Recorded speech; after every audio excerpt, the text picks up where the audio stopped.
apa saja barang ribawi itu?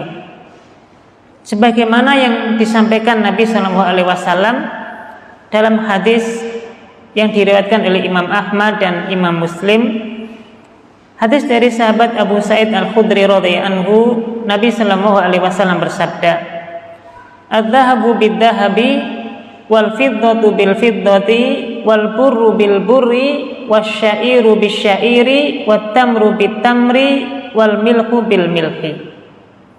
Adz-dzahabu bid-dzahab, jika menukar emas dengan emas, wal fiddah bil fiddah, perak dengan perak, wal burru bil burri.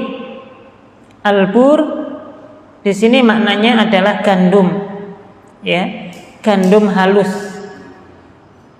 Gandum halus dengan gandum halus. Wasyair bisyair. Asyair di sini maknanya gandum kasar. Menukarkan gandum kasar dengan gandum kasar. Wat tamru bit tamri, menukarkan kurma dengan kurma. Wal milhu bil milhi, menukarkan garam dengan garam, mentransaksikan garam dengan garam. Hadis ini menunjukkan tentang 6 jenis barang ribawi.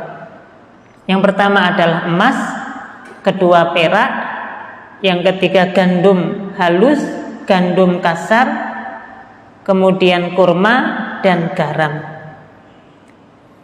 Kemudian Nabi menyebutkan mislan bimislin, yadan biyadin. Kalau kita mentransaksikan barang-barang ribawi ini, maka takarannya, timbangannya harus sama dan dibayar dengan tunai, yadan biyadin, dibayar dengan cash atau tunai. Faman zada awistazada faqad arba, al-akhidu wal mu'ti fihi sawa. Siapa yang menambah atau meminta tambahan, maka dia telah melakukan transaksi riba, baik yang mengambil maupun yang memberi sama-sama berada dalam dosa. Jamaah yang dirahmati Allah, hadis ini menunjukkan atau mengabarkan kepada kita tentang jenis-jenis barang ribawi.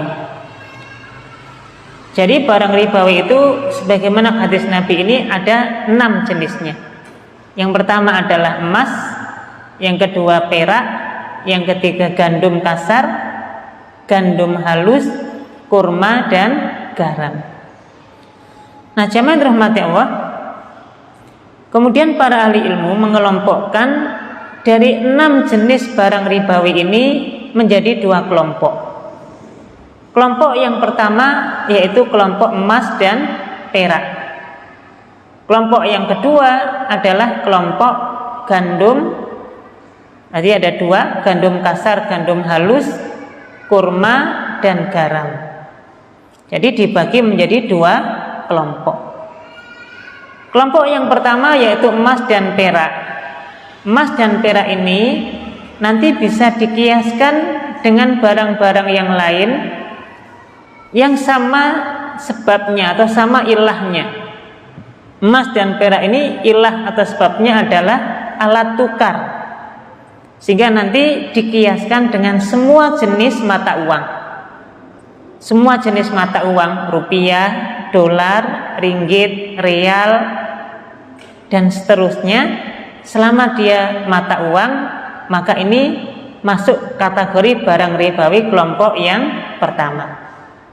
Terus para jamaah, kita punya uang ini termasuk barang ribawi. Kemudian yang kedua, kelompok yang kedua yaitu gandum, kurma dan garam. Kelompok yang kedua ini nanti bisa dikiaskan dengan barang-barang yang lain. Ilahnya adalah al-hud al-muddakhar, bahan makanan pokok yang bisa disimpan. Contohnya apa niki para jamaah? Bahan makanan pokok yang bisa disimpan. Beras. Nggih, beras niki termasuk barang ribawi. Jagung ini barang ribawi. Singkong nggih, karena singkong ini juga sebagian bisa digunakan untuk disimpan dan bahan makanan pokok.